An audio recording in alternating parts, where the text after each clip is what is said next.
Podsmashers of the internet, and welcome to another episode of 80-bit Podsmash, where gaming goes to grab a beer. And in case you weren't following us, we are on diet, so we are drinking not beer. Not beer, we're drinking whiskey. We are your hosts, Penguin and Termite, and 80-bit Podsmash is a weekly video game podcast where we smash together ideas of video games with conversations that you care about. Yeah. So, anyways, today's a very special episode. We always like to do one of these every once in a while, but we have another interview for you all today. Woo! We do. So we're going to be talking about game stores and retro games with our friend David, and I'm sorry, I'm going to butcher your last name. Is it Kaelin? Yeah, that's perfect. David Kaelin, yes. Say hi, David. Hello, everyone. Yeah. Thank you for joining us on our show. We're super, super excited to have you on as retro gaming aficionados, and I would consider myself a pseudo-expert in retro games. I say pseudo in air quotes. Consider yourself that. That's why I said pseudo and I used air quotes. I'm extremely excited. The reason our audience, I'm telling you guys, the audience, the reason why we have David on our show tonight is because I was inspired by an IGN video. You guys can go check that out, where Brian Altano visited a video game store in Austin, Texas, known as Over Videogames. And when I saw that video clip, I reached out to David, and he thankfully decided to come onto our show and join us. Yeah, we're super excited to have him, but let's stop talking about him and let him talk about himself. So, David, why don't you introduce yourself and kind of give our listeners a chance to kind of hear who you are, what you're about, what you do, what you're passionate about. We call it your elevator speech. Okay, great. Well, my name's David Kaelin.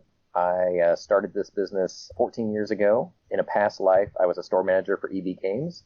I've been a video game fan my whole life. I literally grew up with the industry, so I kind of, have the advantage, I guess, based on my age, that, when I was a kid, Atari was just coming out, and then Nintendo and Genesis and everything. And as the industry grew, I was at the perfect age all along that path. And so, so I literally got to grow up with it, which was great.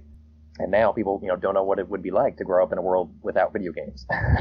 Yeah, exactly. So it's been really cool. I will say that I'm not an expert at any game, just because I'm old and I've played games forever and I own a bunch of video game stores. It does not mean I'm a good video game player. But I will say that I love video games. I love playing, and I'm definitely more of a just kind of casual all-around gamer versus, a hardcore, shooter or fight game fan or anything like that. It's, I like a little bit of everything, but it's mostly just a passion for the retro games in general that led me to do this with Game Over.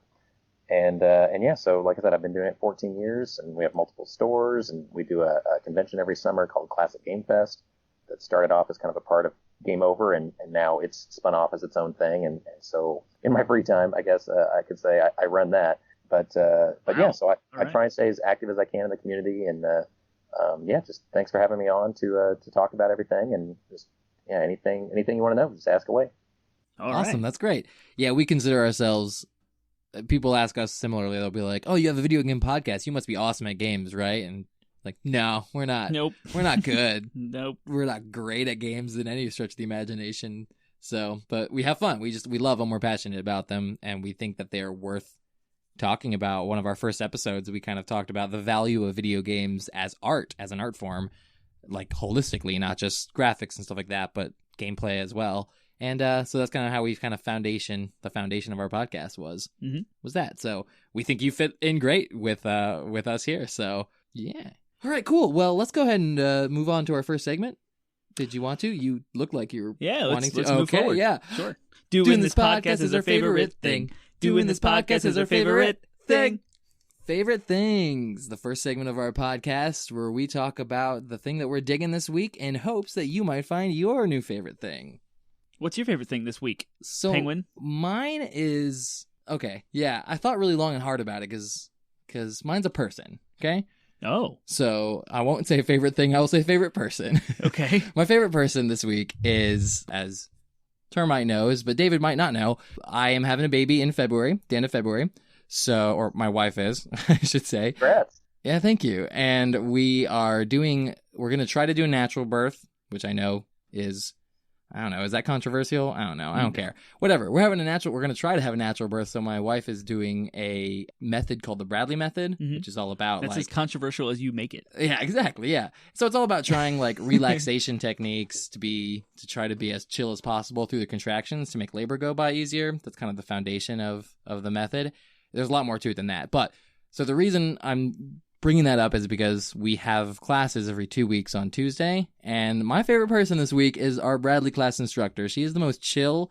We had heard some horror stories about some people who were like super crunchy and kind of judgy too. They'd be like, "Oh my gosh, you ate what?"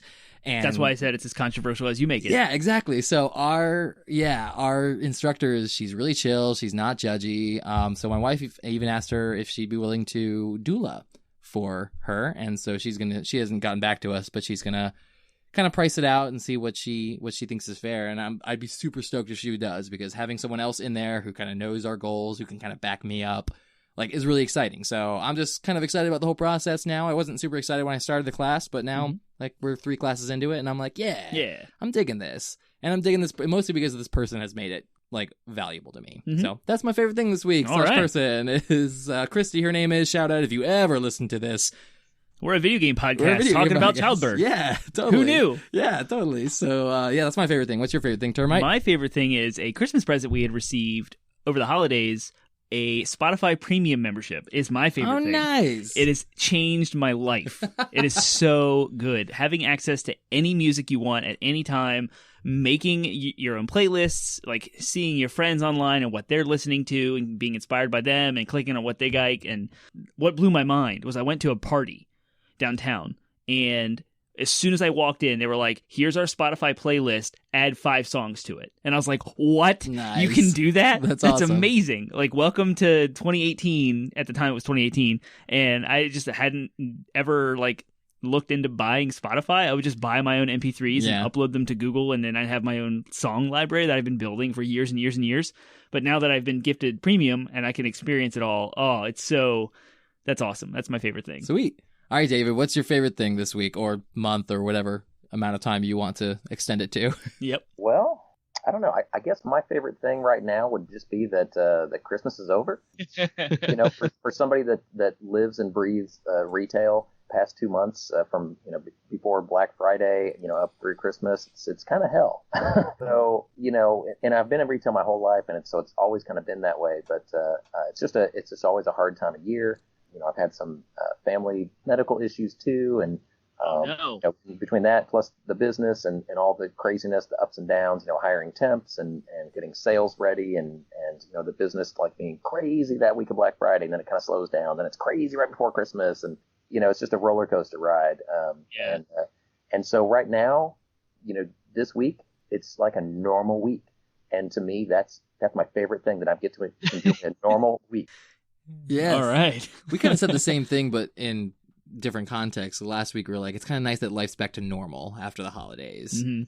The start of the new year, but for me, that's still, it's a holiday. It's still the end of the Christmas season. Yeah. This week is the week that kids are back in school. Business is kind of back to normal, and everything. Just really like you were talking about with the baby. That it's much more chill around here, and I am all about being laid back, chill, enjoying Absolutely. life. And so it's nice to get the hectic stuff behind us. I love Christmas and everything, but it's nice to move past that and get back to kind of normal day-to-day life. Yeah, I used to work at a restaurant, and I just remember there's on the one hand, you're like, oh, wow, this is a great time to make money. But on the other hand, it's like culturally we're trained from a young age that Christmas is this special time of year that you have to spend with family.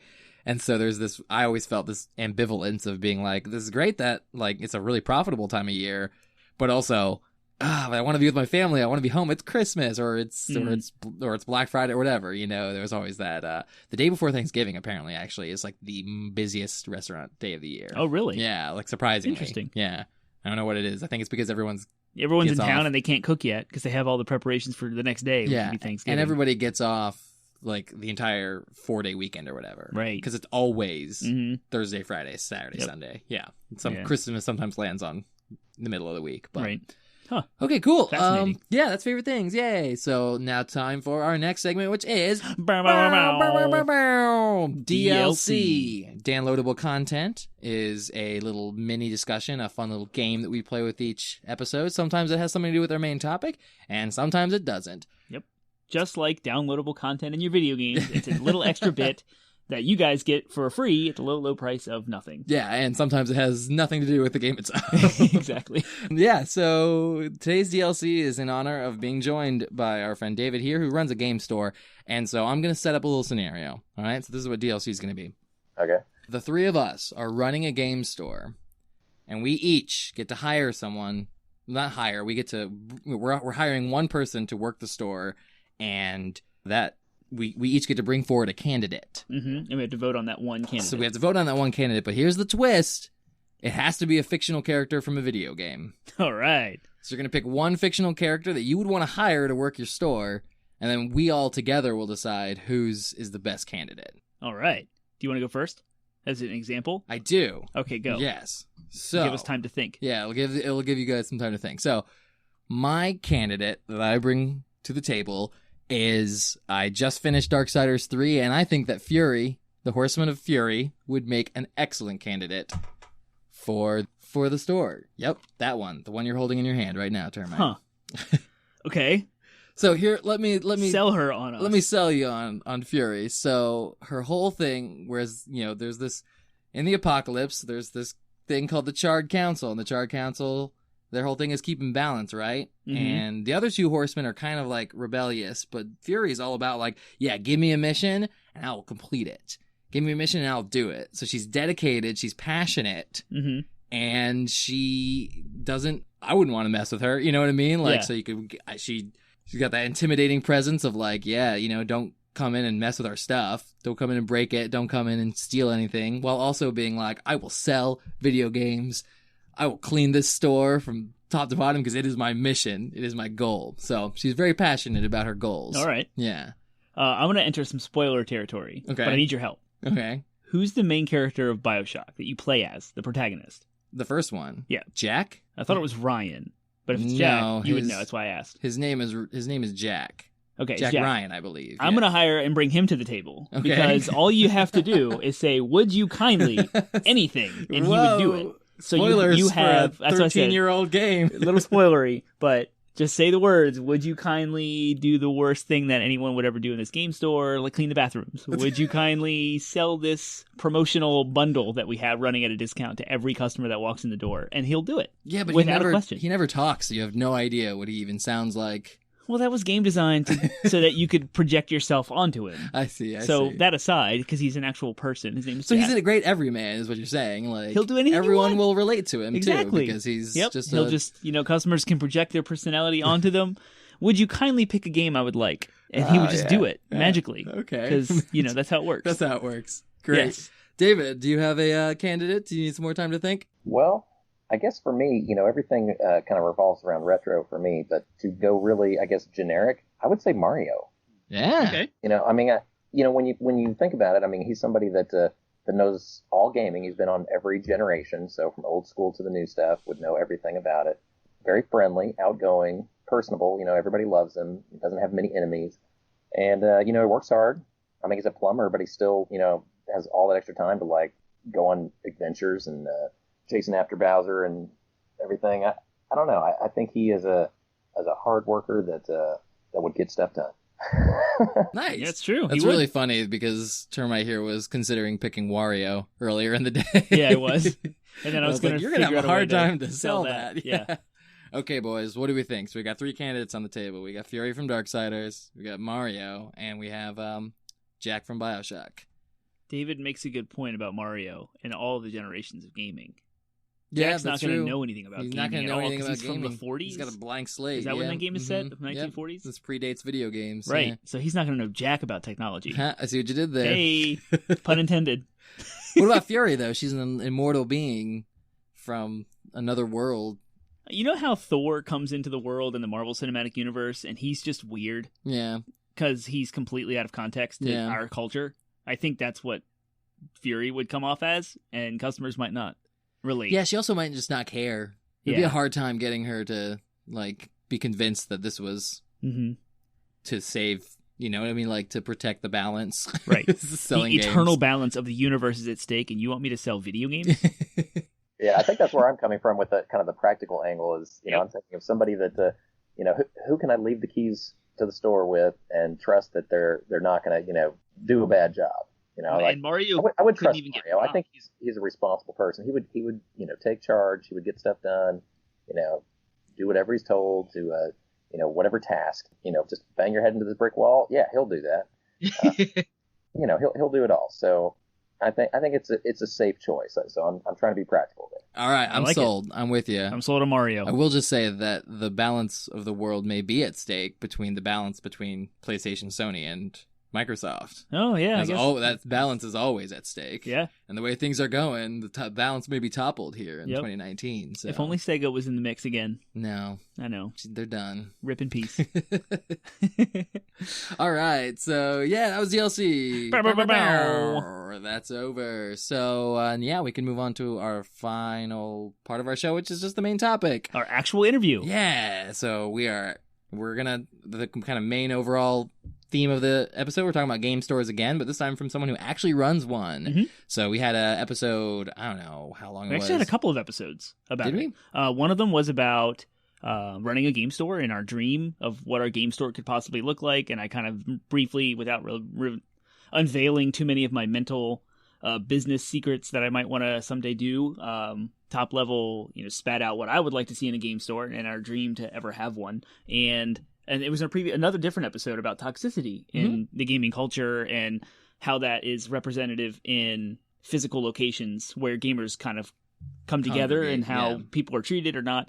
So if you are new to us, please go back and check out those episodes. You can find us at 80bitpodsmash.com. That's our landing website where there are links to iTunes, Google Play, Spotify. We also have a subreddit, an Instagram, and a Facebook account, as well as Twitter, all 80-bit Podsmash, no hyphens, uppercases, or funny business, just 80-bit Podsmash. And find us there, respond to us, tweet at us, place topics in the subreddit, interact with us and give us ideas. Go back to those other couple of episodes and relate them to this episode and help us out. Yeah. So those episodes we talked about in the past, that was great, but again, it was all speculation for the most part. And now we're going to talk to someone who has actual experience in the field. So let's start there. Let's talk about David. Hey, what's your relationship to video games? You kind of started that in the intro, but if you had any more elaboration on there. And then how did you get started playing video games? And what's your favorite game of all time? Okay. Well, yeah, like I said, I mean, I started just as a kid. You know, we got an Atari when I was about 5 years old, I think, about 1980 or so. So, yeah, just started playing that. And, you know, I grew up and changed, you know, with the industry. And so, you know, we would, at that time, we couldn't really afford a lot of games themselves. You know, just getting the machine was so expensive. So, you know, it took basically selling our entire like Atari collection to have enough money to put towards a Nintendo and things like that. So people having multiple consoles was not as common, right, as it is now, because everything was so expensive. I mean, the games back then were still, you know, $40, $50, $60, which, you know, 30 years ago was a lot of money. And the machines were still $200-$300, which again was a lot of money back then. So I never was able to have a lot, but I played, you know, a little bit all the way through my life and always loved it. You know, like I said, I've never really been an expert at any game, but I just like kind of experimenting with different genres and different game, you know, content and characters, and I just kind of do a little bit of everything, I guess. But just always enjoyed it. You know, eventually, you know, when I went to work, always kind of had retail jobs, and I've had all the, you know, the usual kind of crappy first jobs, you know, the grocery store, check, you know, restaurant, check, you know, I've had all those kind of things. And then, you know, the one that I had that I guess, you know, made the difference, you know, long term was actually EB Games, you know, which I wasn't even there, but maybe I think 2 years. But I really enjoyed the gaming. It was just the whole, I guess, corporate culture, you know, setup that they had that's kind of, you know, was irritating to be a part of. But I wanted to have my own business someday. And so, you know, I was just working, you know, wherever I could up until that point. And then those paths kind of crossed, and I decided to start my own business. And I really liked what I was doing at that time, which was video games. And I thought, well, you know, I love the old games, specifically the retro stuff. And at that time, EB was getting ready to merge with GameStop. they were all clearancing out their old games. Yep, I remember I'm that. sure you guys remember like those days. They had those dump bins up front, and they had all their like NES, Super NES games. They were all like 99 cents each. I know. And it was all just, they considered it junk. It was all just like, who wants this old stuff? Yeah. And so when I started my store, I thought that was my niche, that I would just, figuratively and literally, I went around buying that stuff up. And so I went to GameStops and EBs and bought a lot of that clearance stuff and, other things that I would just buy and sell for my own collection kind of on the side, and eventually acquired so much stuff that I had the inventory to actually, do that, take that step and start, my dream of having my own business and the game store. And so I dedicated, the majority of my collection to that dream. And, so now my collection isn't that much, at home, but it's been great. I mean, it's been, a roller coaster ride as any business is. Lots of ups, lots of downs. It's been, well, like I said earlier, I guess, 14 years now. So I've pretty much seen it all, from the beginning when everybody thought I was crazy to have my own business, that it was especially crazy to have a video game store, and really insane to just have the old games in my video game store. Yeah.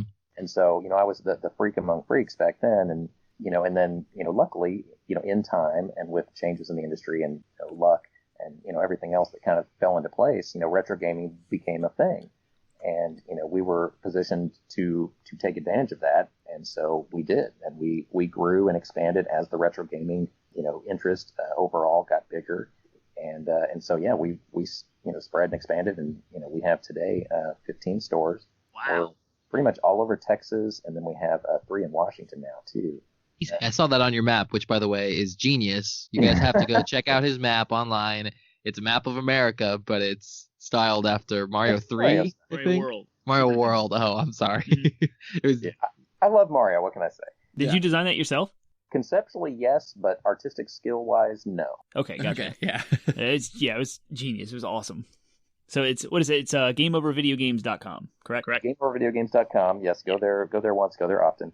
But but yeah, so we buy and sell everything there. You can even do trade-ins with us online. There's you can enter your games and systems and get quotes on it and send it to us. Or the ideal thing obviously is to come into the stores and buy and sell there.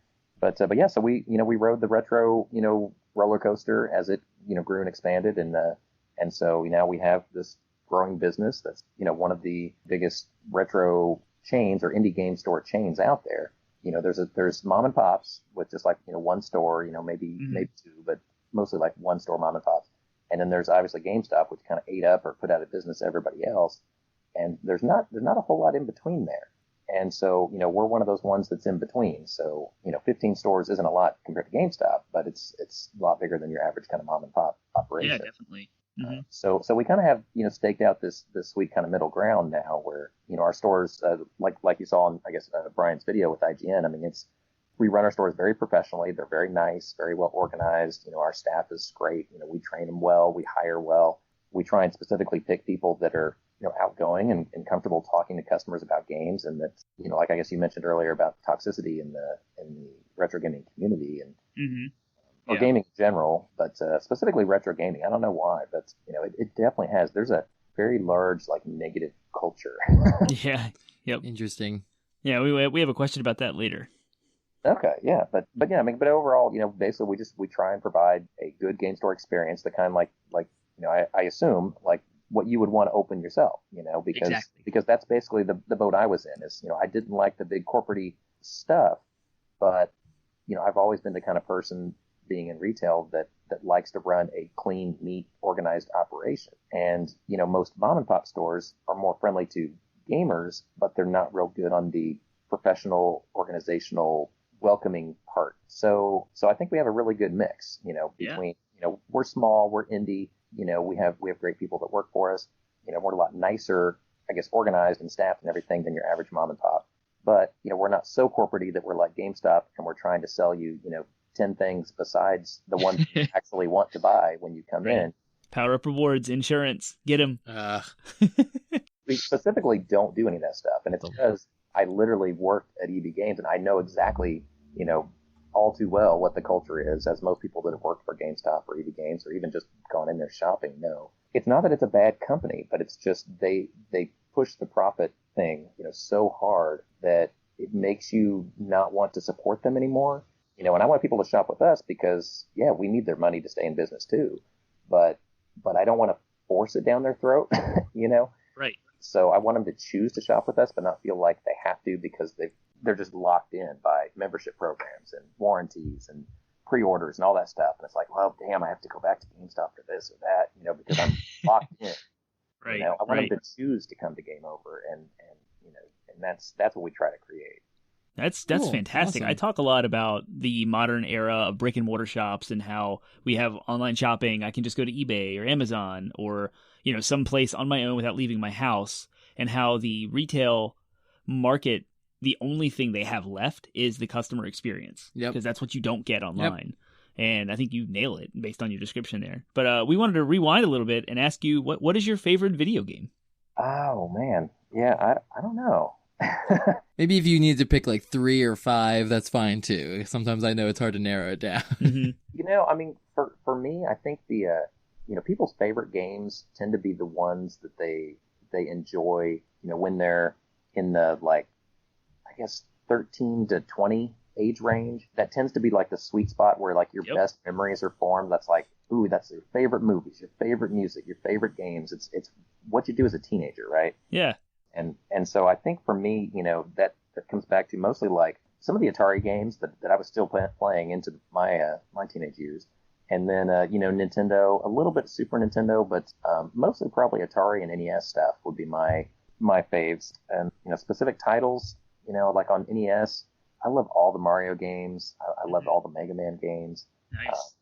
I'm not sure I could pick favorites in there, but, Atari, I have a lot of great memories of playing with my brother, Atari when we were little kids, of doing, Yard's Revenge was always one of my favorites as a kid. Ooh, nice. Yeah. Good pull. So I don't know if you played that one, but it's really cool. And, I got to meet the guy that made it, Howard Scott Warshaw, at Classic Game Fest a couple of years ago. That's awesome. Wow. I just listened to a Stuff You Should Know podcast about him. It was related to his flop, E.T., but they talked a lot about Yard's Revenge as well, which is awesome to hear. Wow. Yeah, and he's an awesome guy. And yeah, I mean, it's amazing that, especially in those Atari days, that, all game development was normally like a couple of dudes in a garage. Yeah. Mm-hmm. And that's how it was done. Like E.T., he literally made by himself. And so, Wow. for everybody that says, well, what a crappy game, he can basically just say, well, what could you do by yourself in your garage in 90 days, and what could you crank out? Right? Yeah, that's crazy. And it had to do all these weird, like, technical loops and, like, program tricks because of the limited memory, and to make things happen, you had to, like, hide code within itself and, like, self-referencing pointers and all this craziness. And I just, like, I have so much respect for anyone who could develop a game back in the Atari days after I had learned a little bit about some programming. Oh yeah, I think anybody that programmed gaming, back in the 80s was like a game programming gymnast. I mean, they could do all kinds of twists and turns and try and milk every ounce of horsepower out of a game or a console. Mm-hmm. Doing things that it wasn't really designed to do, just to make something work. But they figured out a way. So now they have all the tools of the world at their disposal, and color palettes and the characters themselves and the story and the length, and everything is infinite these days. Mm-hmm. But the drawback is the games now take hundreds of people. They take years to develop, and millions of dollars. And so that's, in my opinion, like the creativity, goes down because there's such a heavy cost involved in doing it now. Yeah. And it used to be back in the day, you just have a couple of guys in the garage, and they would put this stuff together, and so you would have some really kind of oddball games, but they would be a lot of fun. Like Yard's Revenge, like it's a fly, it's like super space fly that's shooting these spinning fireballs at stuff, and it's just when you say it just sounds crazy, but play it, it's a fun game. Yeah. Cool. So let's go back to talking about your store, and we were curious as to what elements of other businesses did you pull from when you were kind of designing your business, or were you trying to do something completely different? Just kind of like how did the idea of Game Over Video Games come together, and did you pull inspiration from any sources? Yeah, I mean, I think you get inspired by everything around you. Whether you specifically try to or not, I came from EB Games, and I know a lot of that rubbed off on me. It's not it's not all bad in that corporate culture. You definitely learn discipline, organization, merchandising skills, a lot of stuff that the average person on the street does not know. And I think that's why a lot of the mom and pop shops I don't want to generalize all of them, but a lot of the smaller mom and pop shops just don't look as nice, because the people that run them are game fans and game collectors. Mm-hmm. They're not retail people. They don't understand how a store is supposed to look. They may not understand customer service, things like that. Good point. Yeah. And so, I think I have kind of the, I guess, ideal background for this because, I'm a lifetime retail guy. I've worked for multiple, corporate retail kind of gigs. So I know how to hire. I know how to do the paperwork. I know how to do, the detailed stuff and the less fun part of the job that a lot of people kind of gloss over and miss. But at the same time, I'm a lifelong gamer and a fan of all games. So it's not like I want to appeal just to fight gamers, or shooters, shoot 'em ups or anything. And, I want a store that's welcoming to everybody. Whether you're a kid, you're somebody that barely plays at all, like a total, just novice at everything, or that hardcore gamer that knows everything about games, knows more than me, about games. So I want to have this store set up and staff and, approach every customer with the way that I would want to be treated in a game store, and I don't like to be bugged. I don't like to be sold a bunch of crap that I don't want, but I also don't like to be ignored. And so, there's a balance that you have to get, and a lot of stores just get it wrong, and I think there's a lot of mom and pops and a lot of big, corporate like GameStop stores that they get it wrong, but you can pick up things from everywhere. So I would say that I overall, just modeled it over a mom and pop store that was just set up a lot nicer as far as like the organization and merchandising of it. And then, customer service that's just better than any of the big corporate places could do just by being, friendly and approachable and trying to treat each customer, as well as we would want to be treated, in a game store. Yeah.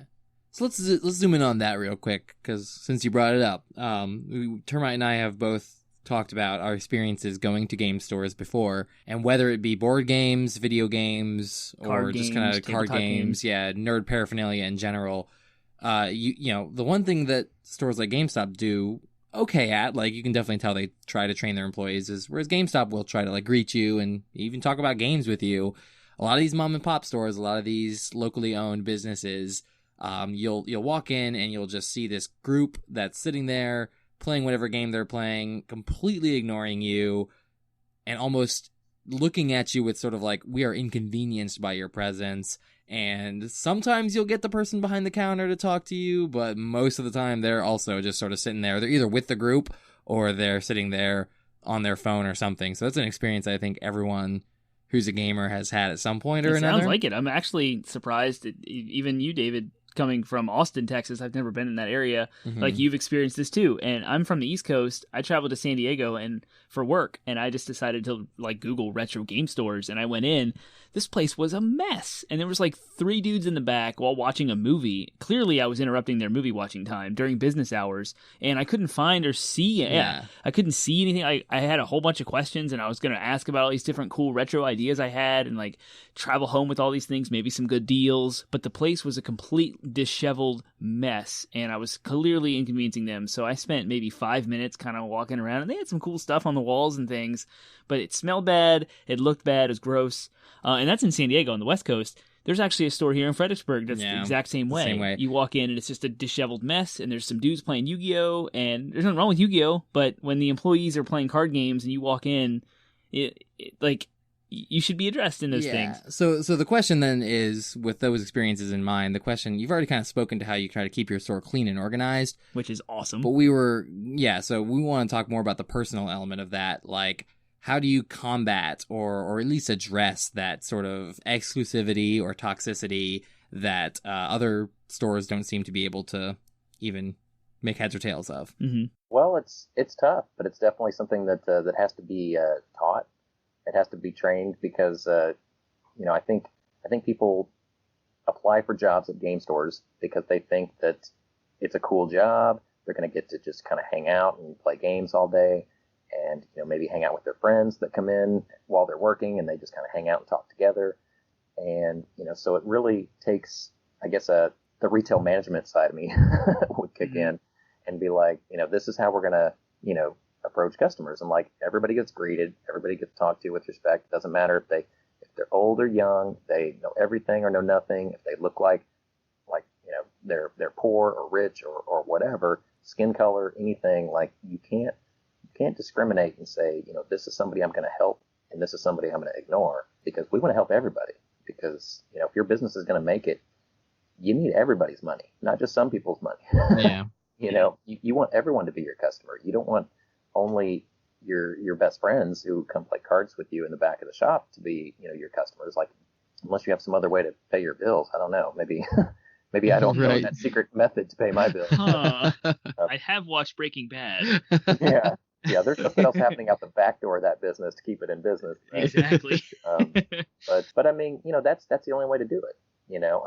So I'm somebody that loves gaming. I want people to come into our shops and appreciate, what we do and what we offer. But I also want that from the people that work for me. And so I only hire, managers of the stores, that have that mentality, and that will only hire those kind of people for their store. And if you're the kind of person that just wants to hang out in the back and, watch Futurama and play Yu-Gi-Oh all day and not even look up, to glance at a customer when they walk in the door, then you won't be working for us very long. Peace, you're out. Yeah. I mean, we literally have like disciplinary action that we'll retrain people. We'll talk to them, write them up and stuff, and then we'll write them out of existence. We don't keep people like that around because it's just bad for business. Yeah. So again, I don't know how some people stay in business as long as they do with those kind of stores, but you're right. I mean, they're everywhere. I mean, it's not the entire mom and pop scene. There's some that really are like me, like they love gaming and they have, their store, and whether they have one store or 10 or 20 or 100, that they love it and it shows. But there's a lot of people that have a store, and who knows how they got the store? Who knows how that store stays in business? Right. But yeah, it's tough to see. And I'm like you too. I will visit other stores when I'm, traveling or whatever, and go check them out. And, it's always fun to do because everybody does it a little differently. You see and things you can always learn a different way or staffed a different way. Yep. But yeah, unfortunately, more often than not, you see things not to do versus things to do. Right. Yeah. So that's kind of unfortunate for the industry, I guess. Why people more and more are shifting online to buy their games, because why deal with all that crap? I mean, if you're going to go to a store, it better be a really nice store with some really friendly people, because otherwise you can get stuff online, Amazon or whatever. Like, they're always open. They're always nice. They're going to talk to you. They're going to suggest other things to buy. They're going to be happy when you check out. Yeah. Yeah, it does remind me. There was one experience we had where we were down in Kitty Outer Hawk. Banks? Yeah. Kitty Hawk, North Carolina. Yep. Uh-huh. And there was a game store we went there. What was it called? The Leviathan? Leprechaun? I think it was Leviathan, because I remember it had like tentacles. Okay. Yeah, anyway, You whatever. have better memory than I I do. really hope that it's right. And shout out to those guys. The dude behind the counter was super nice, like spoke with us as soon as we came in, like didn't talk down to either us or our friend, like who was a girl. You know what I mean? Like that's also pretty common too. Right. So she was with us and she didn't get talked down to, and they had a table in the back that was like a gaming table, really high quality. I thought it was great experience. So it sounds to me like there's a few out there who are doing it well. All I can say to people is, whether you get a game over if you're near one of our stores or some other stores like what you mentioned there, please support those stores, because it's not easy in retail, and it's not easy, especially now, with everybody shifting online and things going digital and all that. It's tough to make a living with a retail store, and so the people that do it and do it right, they really need your business. So whatever that is, if it's a game shop like us, or a favorite local restaurant or whatever, like please support those guys. Yeah, and there's not really an objective price that you can put on. Like, some people complain about certain stores, like, oh, I can find this online cheaper. Well, yeah, but you're a part of the community here. You're having a conversation and a rapport with this company or this business. When you show up, you're excited and you're kind of hanging out. It's another place to be, and they're going to look out for you, and they're going to have what you want. And when you have questions, they're going to answer them. Like, you have this whole kind of invaluable aspect of your transaction. It's more of a relationship that adds to the value. So sure, if I go to a store like yours and I'm greeted, it's clean, it's organized, I walk up to the counter and you guys know exactly what I'm talking about, and if I'm talking out my butt, you can correct me in a respectable way and like guide me to exactly what I want. And if I find a copy of Earthbound at your store for $300 when I can get it on eBay for $250, I'm gonna buy it from you. Yeah, might as well. Yeah, like that extra $50 markup, quote unquote, is not really a markup. It's like that's what you guys value it, and that's what it's worth for that experience. Yep, I agree. Cool. Well, could you take some time to talk about your thoughts on retro gaming in general? Like if you were to do a state of retro gaming address and kind of talk about like how hype is the scene is kind of how we wrote it down, which sounds really, that to me sounds very 90s, late 90s, early 2000s. How hype is the retro scene? How hype is the retro scene, yo? If you could speak on to kind of the current state of, that'd be awesome. I think, like we mentioned earlier, there's definitely a negative component of the scene now, which is very sad. I think it's always been there, but as social media has kind of blown up in the past 5 to 10 years, that kind of negativity, at least the vocal few that kind of create headaches for everybody else, they just get louder and louder, and it's kind of sad that that's the way that things go. So we definitely have to fight that, and I try and fight that by being as nice as I can. I'm not perfect. Obviously, I make mistakes. Everybody does. And I'm not above being, mad at times. But I mean, I always try and give people the benefit of the doubt, and try and, reach out to people who are in retro gaming, whether it's, like you guys reaching out on your podcast, and I'm happy to do it. Happy to be here. Thank you. Yeah. But I mean, it's just anybody that is a part of this industry that wants to be a positive contributing member to it, I'm all for. Like, what can I do to help you? Like, that's great. Yeah. And then the negative stuff and the negative people, you just have to kind of, sometimes you can try and be nice, sometimes you can try and fight fire with fire, but in the end, like, some people are just going to be the way they're going to be, and you need to kind of just leave those people out of the picture. Luckily, I think the majority of retro gamers are awesome people. I think to be into retro games, it's not easy, because you have to find the stuff. You have to really work with it, and sometimes really kind of really baby your machine to get it to play.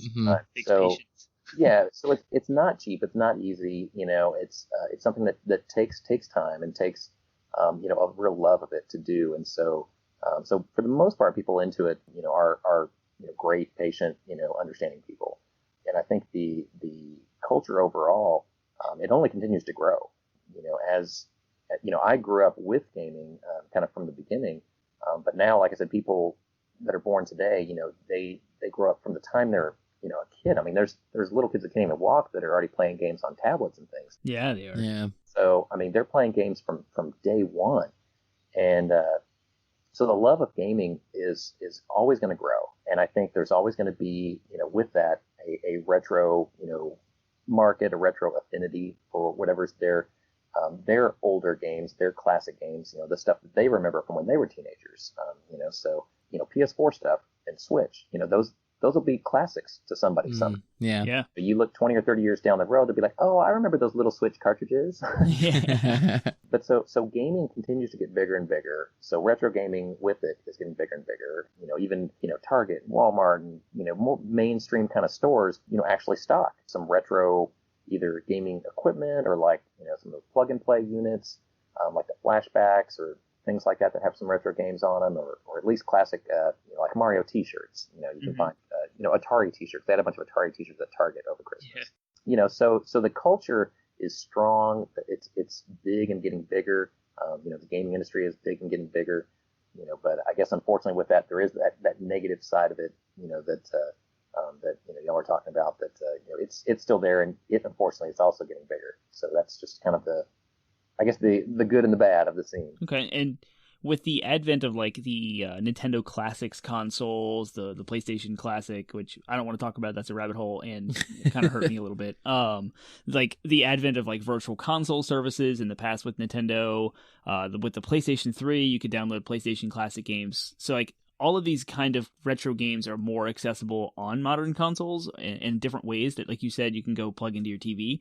That would circumvent the actual sale of retro titles. Do you see that affecting your business at all? Yeah, I think every retro store is feeling that right now, and it's the shift to digital. It's been around for a while. It's been kind of slow growing up until the past couple of years, but now it's growing much faster. You know, I remember there was a time when the Xbox 360 first came out. Mm-hmm. There was talk before that launched that it was going to be all digital. You know, that you were just going to download the games to that, and there was a huge uproar from the gaming community, and so they went ahead and kind of backed down and went disc on it.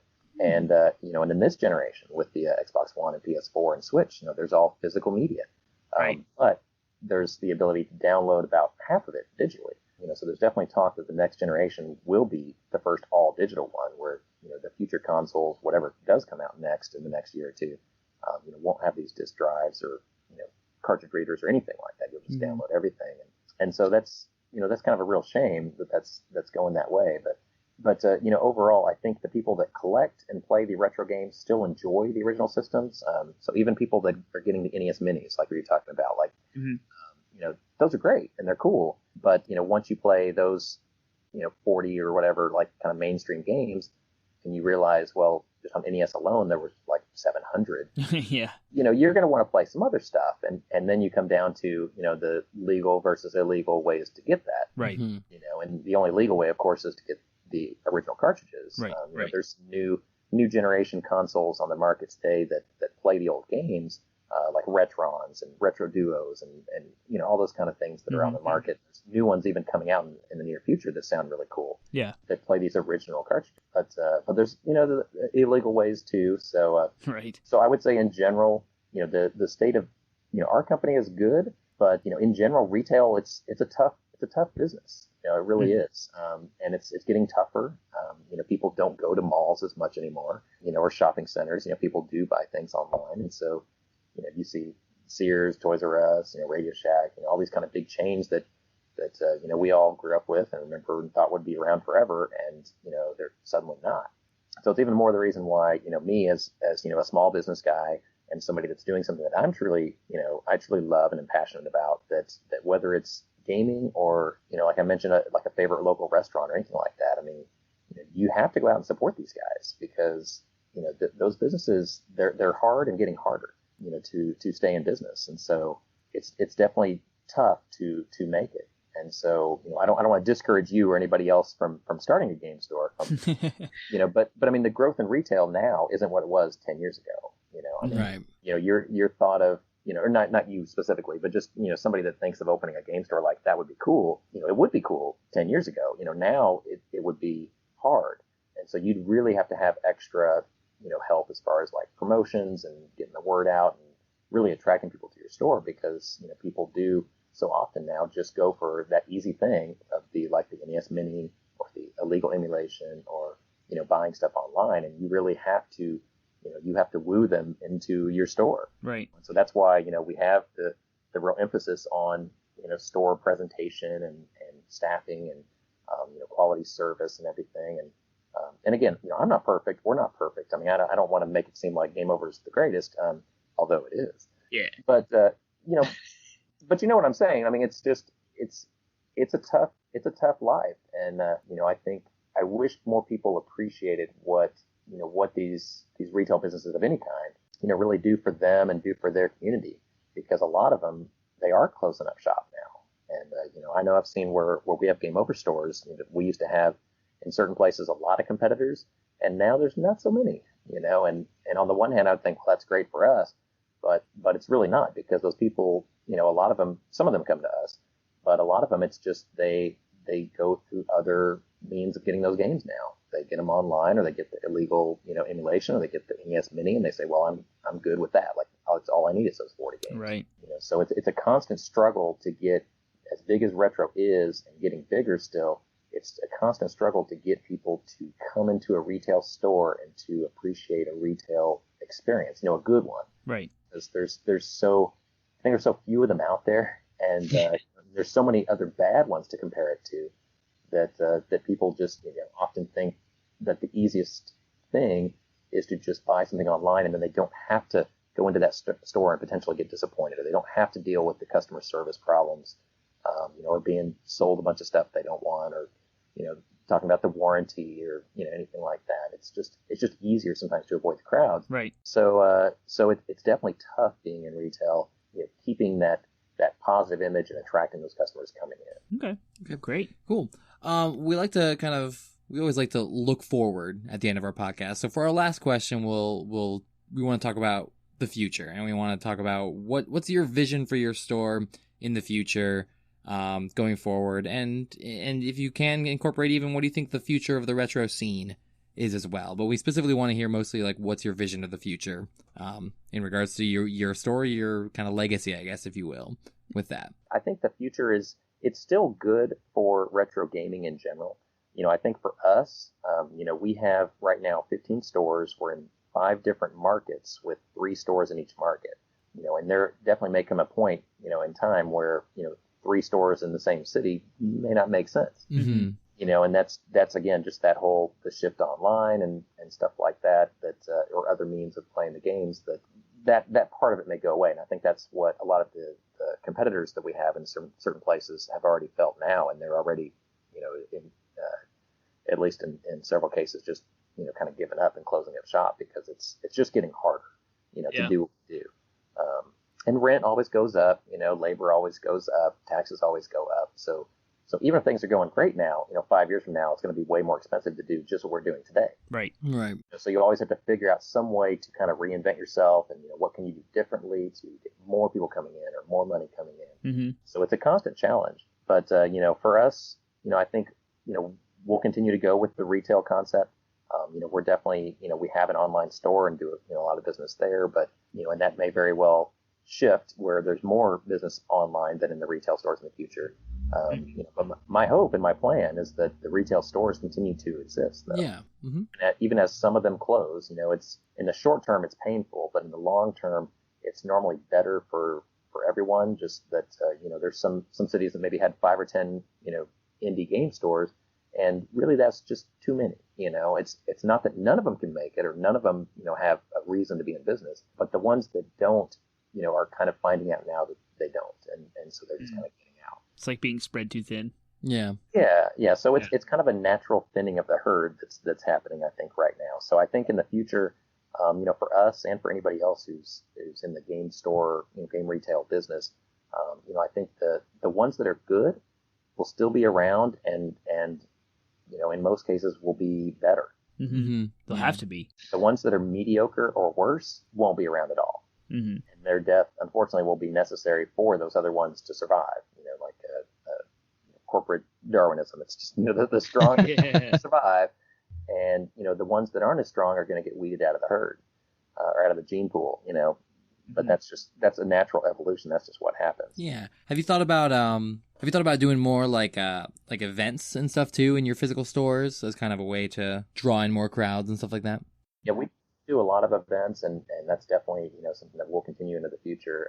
We do store tournaments. We do local meet and greets. We had a big esports team from Houston do a tour through all of our stores in Texas, and awesome, crazy success. And we have music bands play at the store sometimes. And I saw that online. Yeah, I saw that on your YouTube channel. So we're all about anything that's fun. That gets people excited, gets people again just want to get off their couch and get into a store and hang out with other like-minded. It used to be something everybody did, but every year that goes by, people do it less and less. So you really have to kind of encourage them to get back into that social aspect of humanity.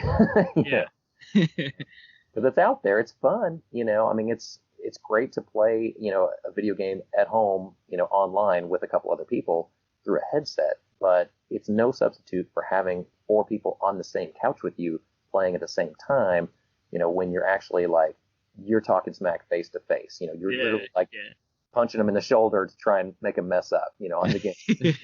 And, that kind of stuff that it can really only happen in person. And so those are the best, I think, gaming memories, and they can only be created in person. Yeah, that's pretty much exclusively how Termite and I play, socially now, is we'll get together with either we're playing a single player game on our own couch by ourselves, or we come over to each other's house with a couple other guys and we play Smash or we play something. Mm-hmm. We're currently working through the entire Halo collection. Yeah, exactly. Yeah. And every once in a while we'll have a game. Yeah, exactly. And every once in a while we'll have a game that we'll be able to get on the headset with and play. The most recent one that we've been doing is Borderlands for a while, Borderlands 2 and pre-sequel. And we're looking forward to the possibility of Anthem being good enough to. We're hoping EA doesn't ruin it, but yeah. But yeah, the general idea, we're totally with you 100%. Like the best gaming experiences with people are with people in person. And I'm envious because Fredericksburg, where we live, doesn't have a good gaming culture community to go hang out with. Like, I don't want to go to the one game. There's one game store is not good, and I don't want to go hang out there. No. But I would love to know that on like this coming Sunday there's a Smash tournament and I'm like mediocre at best, but I'm gonna go meet some people and I'm gonna have fun and I'm gonna like lose halfway through the tournament and it's fine because you establish relationships with people and you have fun. Mm-hmm. And like we don't have that here. No. It's something else that's kind of getting lost with the digital age. It's really sad, but aside from doing the events in the stores, that's one of the reasons that we started doing a convention. The convention that we used to do in our store, like our first series of tournaments in the stores, became Classic Game Fest, and that's what we do now. It's a separate event that we do every summer. It's like it's one of the top 5 classic gaming conventions in the country. Nice. Wow! All right, congratulations. Yeah. No, thanks. It's a lot of fun though, but it's especially kind of funny because you see so many people come to an event like that, of all ages, of all skill levels. And like you said, they just want to play, and they may not be the best player. They may actually be the worst player ever at that game, but they really want to just be a part of the culture and the community and be there with other people. And so, whether you win or lose the tournament doesn't really matter. But what matters is that you were there when the tournament was going on and you were a part of it and you were, part of that camaraderie, and after every match, like in a Smash Brothers tournament or something, when it's in person and you have like 50 people in the room or more, especially at a convention, like, Classic Game Fest, well, hundreds of people playing, but I mean, when the roar of the crowd is behind you, and everybody, after the match, everybody's like shaking hands and saying, good job, whether you win or lose, you're part of that. You're part of that community. Yeah. So again, that's something that you get, I guess, online to some level, but you never get it to the same extent that you do in person. Mm-hmm. Totally. Cool. Well, I think we'll end there. And again, thanks so much for getting together with us and talking about game stuff. We would like to let our listeners know where they can find you in your stores and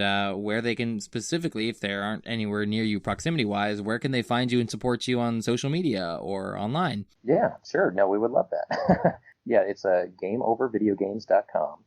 That's our main website. And like I said earlier, we do buy and sell there, so you can actually get quotes on trade-ins. We do offer more typically in the stores when we can actually see the stuff, though. So if you do live near a store, I definitely recommend going into a Game Over store in that case. But also we sell everything online. So if you want to support a cool local indie chain, we would love to be that chain. And so GameOverVideogames.com. We're on Facebook, Game Over Video Games, Twitter, Game Over Games, Instagram, Game Over Video Games.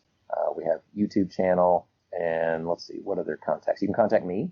I have Facebook and Twitter and Instagram also. My handle's Game Over CEO, and so that's the same on Facebook, Twitter, and Instagram. So you can connect with me, and that would be great too. Send me a message, say hi.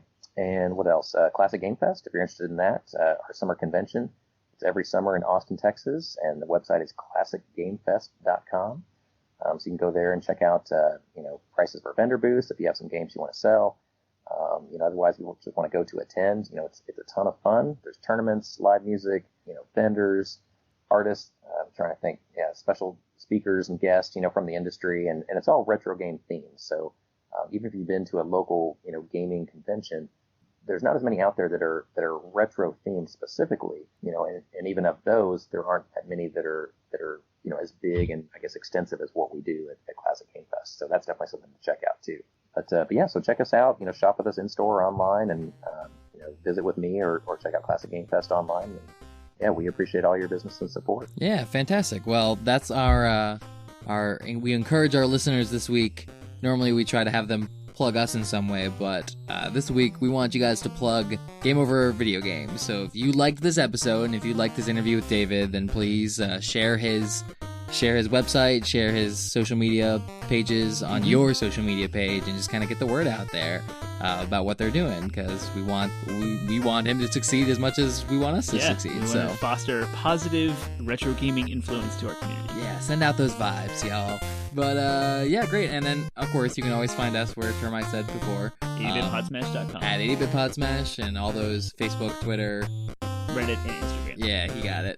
Yep. All right. Well, great. Well, thanks for listening, everybody. And thank you, David, once again. We've said it over and over again, but thank you again for joining us. Thank you all for having me. I really appreciate it. So thanks so much. Yeah, great. Fun, yeah. All right. And for you listeners out there, until next week, we'll see you then.